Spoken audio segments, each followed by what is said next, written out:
कभी अपने प्यारे से डॉग को देखकर सोचा है कि हजारों साल पहले इसका पूर्वज एक वाइल्ड भेड़िया था?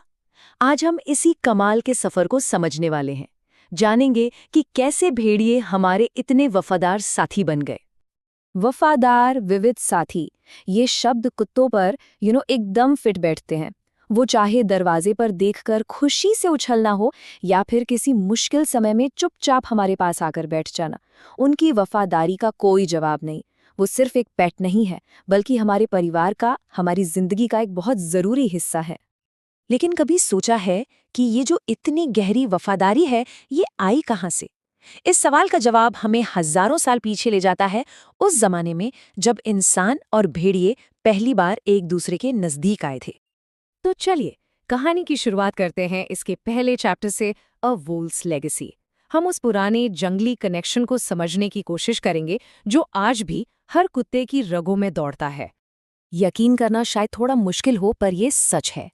सोफे पर बैठे छोटे से चिवावा से लेकर पार्क में दौड़ते हुए एक जायंट ग्रेट डेन तक, हर एक कुत्ते की कहानी बस एक ही जगह से शुरू होती है, एक जंगली भेड़िए से। अब इस रिश्ते को समझने के लिए वंशज या डिसेंडेंट शब्द को जानना जरूरी है। सीधे साधे शब्दों में कहूं तो जैसे हम अपने दादा दादी के वंशज हैं, ठीक बिल्कुल वैसे ही दुनिया का हर कुत्ता उस एक जंगली भेड़िए का वंशज है। तो देखिए, एक तरफ है जंगली भेड़िया जो उनका पूर्वज है, मतलब एंसेस्टर, और दूसरी तरफ आज का हमारा मॉडर्न डॉग जो उसका वंशज है या डिसेंडेंट। हजारों सालों के इवोल्यूशन ने इस जंगली शिकारी को हमारे सबसे अच्छे दोस्त में बदल दिया। कमाल है ना? अच्छा, तो अब जब ये पता चल गया है कि इन सब का एंसेस्टर एक ही है, तो चलिए देखते हैं कि कैसे इस एक सोर्स से इतनी सारी अलग अलग नस्लें बनी। हमारा अगला पड़ाव है नस्लों की दुनिया।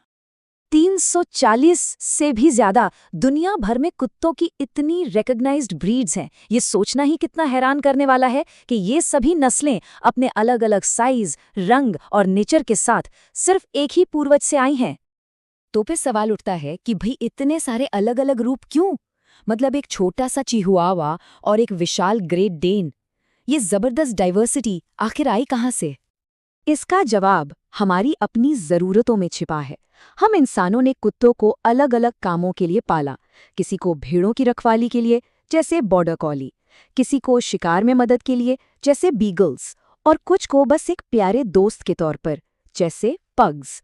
इन्हीं अलग अलग जरूरतों ने ही सैकड़ों नस्लों को जन्म दिया। और यही बात हमें हमारे आखिरी चैप्टर पर लाती है, मोर देन अ पेट, मतलब एक पालतू जानवर से कहीं ज्यादा। हमारे इन साथियों की वो अलग अलग भूमिकाएं जो उन्होंने हमारे समाज में निभाई हैं। दोस्ती के लिए हमारी चाह ने उन्हें हमारा सबसे अच्छा साथी यानी कंपेनियन बनाया। काम की जरूरत ने उन्हें शिकार और खेती में हमारा सहयोगी बनाया। और उनकी सूंघने की जो कमाल की ताकत है, उसने उन्हें पुलिस और सेना में डिटेक्शन डॉग्स की एक बहुत अहम भूमिका दी। तो एक जंगली पूर्वज से ये सफ़र शुरू हुआ और आज हमारे पास वफादारी, विविधता और मकसद का एक पूरा स्पेक्ट्रम मौजूद है। ये कहानी है इंसान और कुत्ते के बीच के उस अटूट रिश्ते की जो हजारों सालों से चला रहा है। एक पूर्वज से 440 से ज्यादा नस्लों तक ये सफ़र वाकई शानदार रहा है। लेकिन अब एक सवाल मन में आता है कि भविष्य में हमारे इस सबसे वफादार साथी का क्या होगा?